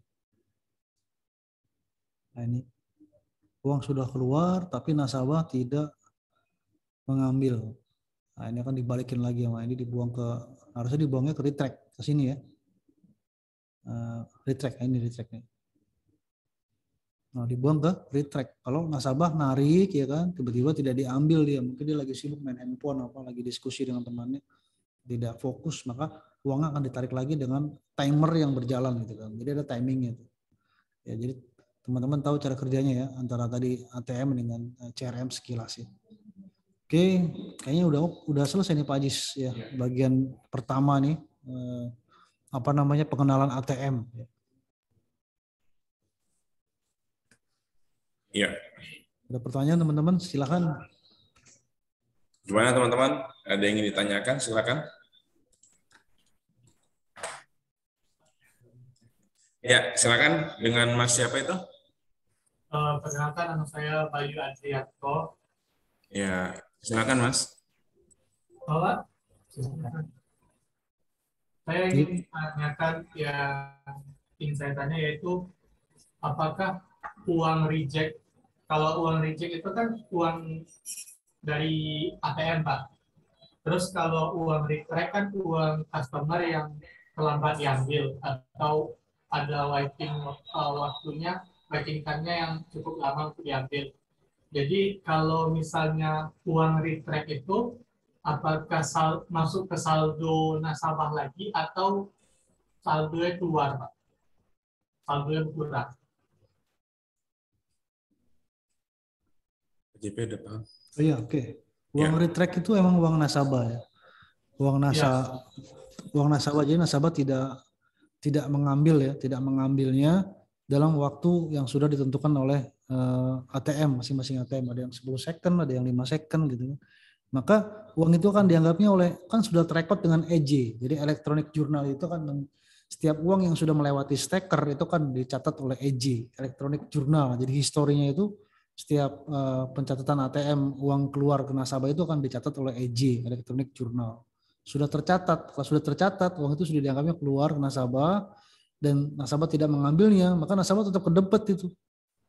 Tetap kedebet dia. Nah, dia karena kedebet, biasanya kalau kadang nasabah tuh kalau kedebetnya cuma selembar ya, kadang ya dia tuh nggak mau ngerasa gitu ya Pak Ajis ya, ngerasa selembar. Tapi kalau dia kedebetnya 3 juta itu pasti terasa uangnya kok ya sudah kedebet gitu kan. Nah, maka dia akan lapor ke pihak kita, mungkin SSI sebagai pengelola, dia akan lapor. Nah, SSI juga harus ketika dia restock mesti bukti fisiknya tuh ada gitu kan. Ada di mana, di kaset retract-nya itu ada 3 juta uangnya nasabah itu. Nah, itu harus dilaporkan bahwa ada selisih lebih namanya. Jadi jangan masuk kantong ya, selisih lebih itu harus dilaporkan selisih lebih. Nanti si admin akan membukukan. Nah, pada H+1 biasanya kan kita melaporkan itu ke bank kan, kembali ke banknya yang bersangkutan, misalnya BCA ya, lapor ke BCA ada selisih lebih sebanyak 3 juta gitu. Nah, kadang di SSI ini terus terang aja Kalau ada uang selisih lebih kebanyakan ya. Ini kita bukan ini, kebanyakan ditahan tuh sampai menunggu ada yang komplain gitu seperti itu. Itu nggak bagus sebenarnya. Ya, saya sih cuma sebagai memberikan pembelajaran kepada teman-teman yang baru ini, SOP aja jalankan gitu. Jalankan SOP-nya, kalau emang itu retract, kita laporin retract berapa lembar. Bahkan setiap petugas kastodi yang ada di lapangan itu wajib dia harus terlihat oleh CCTV yang ada dipasang di area ATM kan. Jadi seluk-beluk dia itu kalau dia buka dispenser, dia ngitung rejectnya ngitung tuh harus kalau bisa di kamerakan kan. Misalnya rejectnya ada 10 lembar, ini 10 lembar di kamera itu kan. Jadi agar kita punya evidence ya, punya bukti kan. Bukti digital kita punya bahwa kita ngitung di depan kamera. Ini 10 lembar, oke, catat ada kantong reject kan, masih di kantong reject. Nah, ketika kita ngeliat retract-nya, ada juga nih kita bilang nih retract ya, 10 lembar. Jadi ada evidence di CCTV kita bahwa kita ngelakuin SOP dengan benar. Tapi kalau dari sisi nasabah dia udah kedebat gitu. Udah kedebat ya. Oke, ada pertanyaan lagi? Balik ke nasabah lagi lah ya. Iya, dia harus lapor ke SSI kan, ya uangnya nggak keluar gitu. Ya, udah kedebat nggak? Itu kebanyakan kalau yang orang nasabah-nasabah yang cuma selembar mahasiswa itu kadang nggak terasa tuh. Ya dianggapnya uangnya nggak keluar ya udah karena selembar aja. Ya kalau dia 3 juta, 5 juta itu kadang kedebat dia pasti terasa dia lapor ke SSI. Ya dalam waktu yang mungkin bang 2 minggu kan, nah komplain itu kan ada waktunya juga. Ya kalau nggak salah sih, ya Jis ya. Iya Pak. 2 kali 7 hari ya.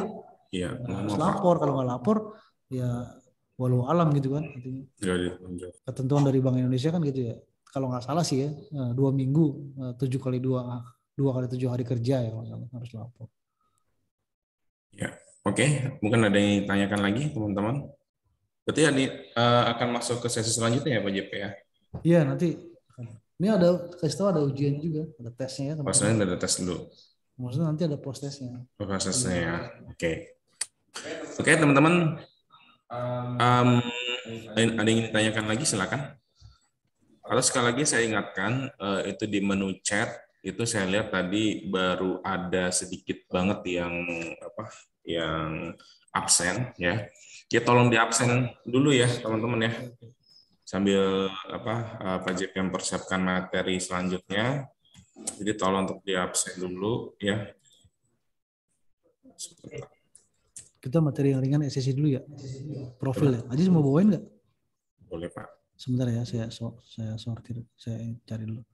Desktop materi. Ya teman-teman bisa langsung cek aja ya di chatnya itu bisa dibuka di chatnya. Itu bisa dilihat absensinya. Langsung absen dulu ya teman-teman ya. Karena ini sebagai bukti kehadiran teman-teman gitu. Kalau misalkan nggak absen nanti nggak keluar sertifikat yang dimana sertifikatnya nanti akan berfungsi untuk jenjang jabatan nantinya. Bahwasanya setelah misalkan naik jabatan ini harus minimal memiliki sertifikat boarding gitu. Itu basic banget. Jis, bisa saya udah 6 maksudnya. Saya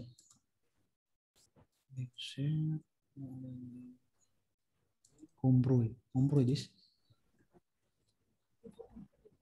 Udah muncul from beginning. Nah ini ya. Silakan Pak Jis. Oke teman-teman. Sekarang mungkin ada yang belum kenal. Saya Aziz Baskoro. Saya sebagai staff human develop ya, atau bisa dibilang sebagai orang training lah